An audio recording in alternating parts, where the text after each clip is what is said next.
لبيك اللهم لبيك لبيك لا شريك لك لبيك إن الحمد والنعمة لك والملك لا شريك لك.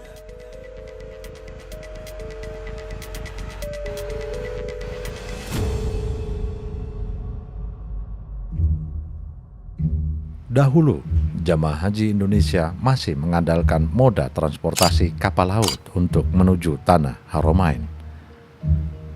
Perjalanan di masa itu seperti mempertaruhkan nyawa antara hidup atau mati.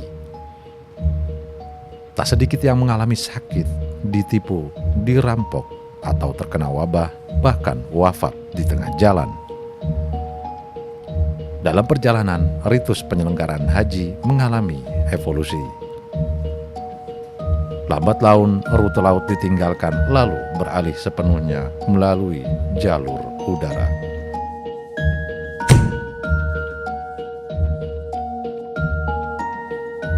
Sebelum abad 18 dan 19, tidak banyak catatan yang bisa dijumpai bagaimana jejak kaum muslim Nusantara menuju tanah Haramain guna menyempurnakan rukun Islam kelima. Kala itu, moda transportasi laut umumnya menggunakan kapal layar dan menumpangi kapal niaga. Dengan kata lain, belum ada armada laut yang beroperasi sepenuhnya melayani angkutan jamaah haji dari Nusantara menuju Mekah. Temuan Saleh Putuhena dalam historiografi haji pada awal abad ke-15 disebutkan, belum banyak pedagang Nusantara yang berada di wilayah pelabuhan Arab.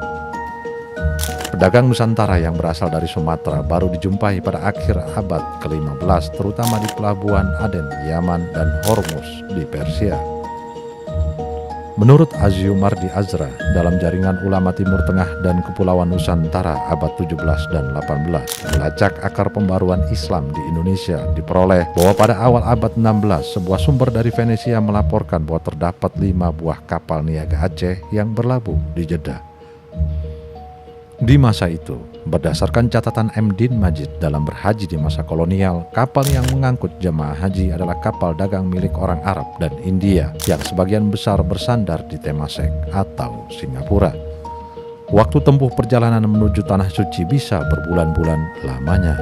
Oleh sebab armada laut di masa itu masih menggunakan layar atau mengandalkan dorongan angin laut dan belum ada kapal motor atau kapal uap. Jauh sebelum bangsa Eropa singgah, para pedagang muslim dari sejumlah kawasan telah membangun jaringan perniagaan yang tumbuh pesat di Nusantara pada abad ke-13 hingga abad ke-15.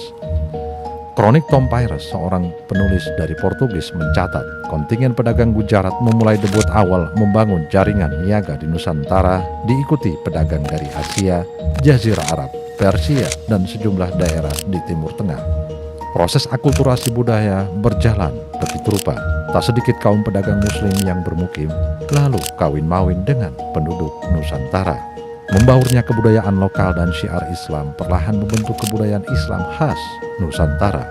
Saleh Putuhena mendapati bahwa kaum muslim Nusantara yang kala itu pergi ke Tanah Suci umumnya tidak diniati untuk beribadah haji. Adapun pelaksanaan ibadah haji lebih disebabkan misi dagang, delegasi sultan, atau mereka yang diniati untuk menuntut ilmu agama di bumi Haramain. Di kemudian hari, terbangunlah sanad keilmuan para ulama Nusantara.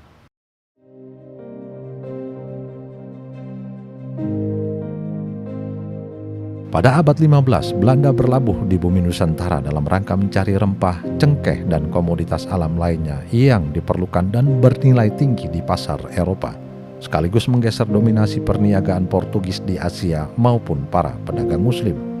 Melalui perusahaan dagang Hindia Timur atau Verenigd Oost-Indië Company atau VOC, ekspedisi niaga itu dipimpin oleh Cornelis de Houtman yang pada tahun 1562 melabuhkan kapalnya ke Banten.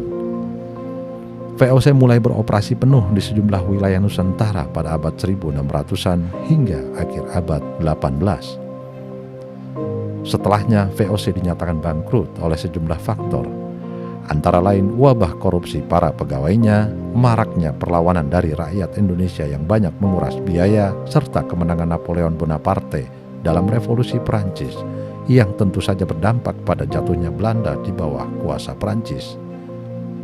Setelahnya, fase kolonialisasi di Nusantara berlanjut dari VOC ke pemerintahan Hindia Belanda.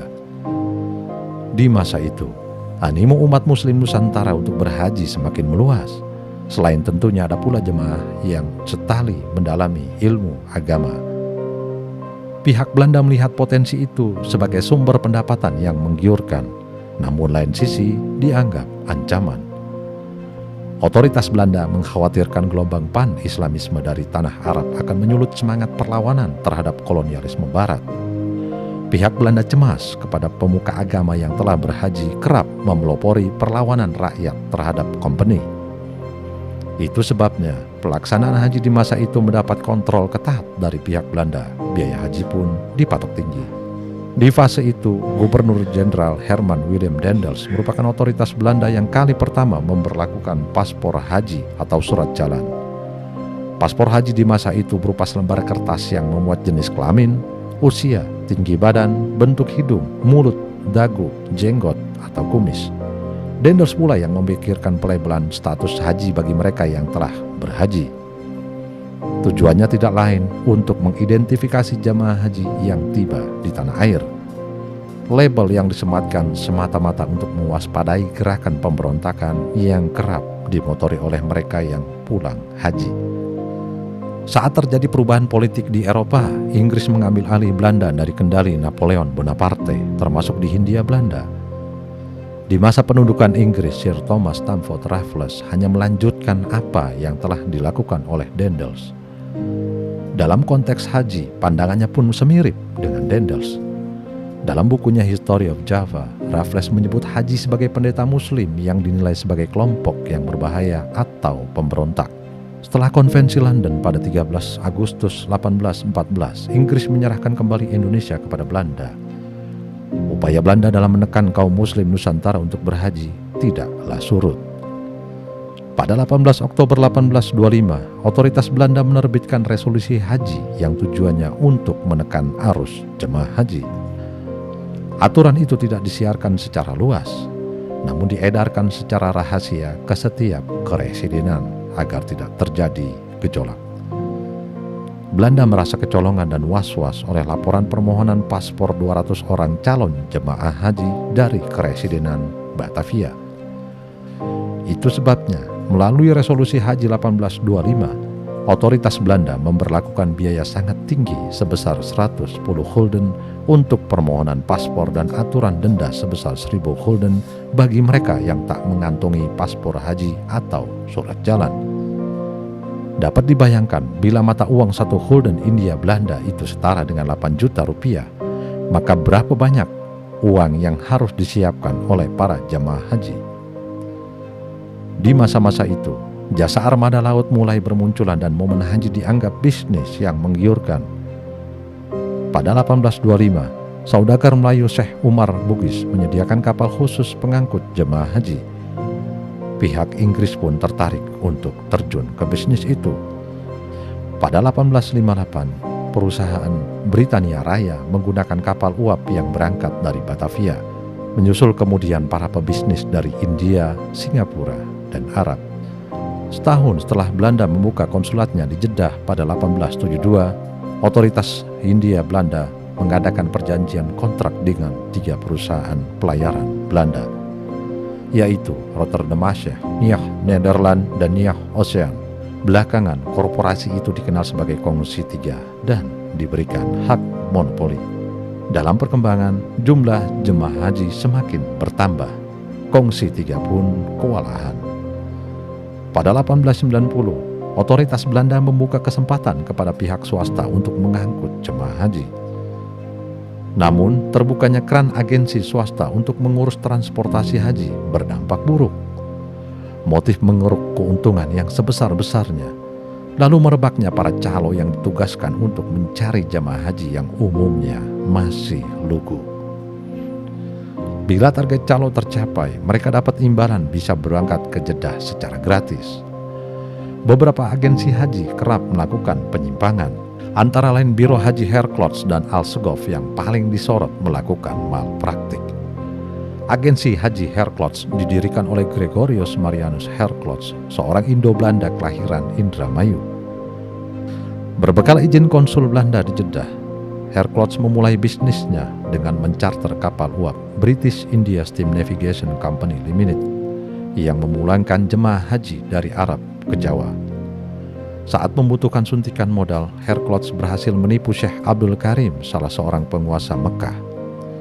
Kepada Syekh Abdul Karim, Herklotz mengaku bernama Haji Abdul Hamid. Ia pun mendapat modal bantuan sebesar 150.000 gulden. Meski telah disuntik modal, Herklotz tetap saja melakukan aksi pemerasan kepada jemaah haji yang ingin kembali ke tanah air. Meski telah membayar ke agensi Herklotz begitu mahal, jemaah tetap harus merogoh kocek dalam-dalam untuk perjalanan dari Mekah ke pelabuhan Jeddah. Tiba di Jeddah, jamaah juga tidak bisa lekas pulang, mengingat kapal yang disewa oleh Herklotz tak sebanding dengan jumlah jemaah haji yang harus dilayani. Akibatnya, lebih dari 2.000-an jemaah haji yang terkatung-katung di Jeddah sambil menunggu kapal charteran tiba. Meski kapal charteran Herklotz berjenis Samoa itu bertonase besar, namun kapal ini tidak menjamin sarana kesehatan maupun keamanan, terlebih juga melampaui kapasitas. Sehingga di atas kapal, para jemaah harus berjubel tanpa ventilasi yang memadai dari dek atas hingga bawah. Din Majid dalam buku Berhaji di Masa Kolonial mengisahkan kesaksian seorang istri yang kehilangan suaminya dan harta bendanya saat menumpangi kapal milik Herklotz itu oleh sebab hantaman badai di tengah laut. Dilaporkan saat badai menerjang kapal, 100 orang dinyatakan meninggal. Belakangan diketahui bahwa kapal Samoa yang disewa oleh Herklotz merupakan kapal pengangkut batu bara dan tidak dirancang untuk mengangkut penumpang. Atas insiden itu, Herklotz sempat dibawa ke meja hijau, namun dalam persidangan ia dinyatakan tidak bersalah. Sementara malpraktik yang dilakukan oleh agensi Al-Segov yang dipunyai oleh Muhammad bin Ahmad Al-Segov adalah mengakali para jemaah haji yang tak punya modal untuk berhaji dengan cara memberikan hutang dan terikat kontrak kerja untuk menjadi budak di perkebunan Al-Segov di Pulau Cocos, Australia. Firma Al-Segov berpusat di Singapura dan melayani transportasi haji dari Singapura ke Jeddah. Banyak jamaah yang terjebak hutang dan menjadi budak di perkebunan itu selama lebih dari 10 tahun. Oleh sebab kontrak kerjanya pun berjalan semaunya. Setelah mendapat laporan, otoritas Belanda memoratorium agensi Al-Segov. Sepanjang koloni Belanda, setidaknya beragam regulasi yang mengatur tentang pelaksanaan haji pernah diterbitkan pada 1825, 1827, 1830, 1831, 1850, 1859, 1872 dan terakhir tahun 1922. Regulasi yang memuat administrasi, transportasi, kesehatan hingga monitoring ideologi jamaah setelah melaksanakan haji. Setelah Hindia Belanda jatuh ke penguasa Jepang, tidak ada perubahan signifikan terkait penyelenggaraan haji. Konsentrasi Jepang kala itu terfokus pada mempertahankan kawasan Pasifik dari kemungkinan agresi sekutu.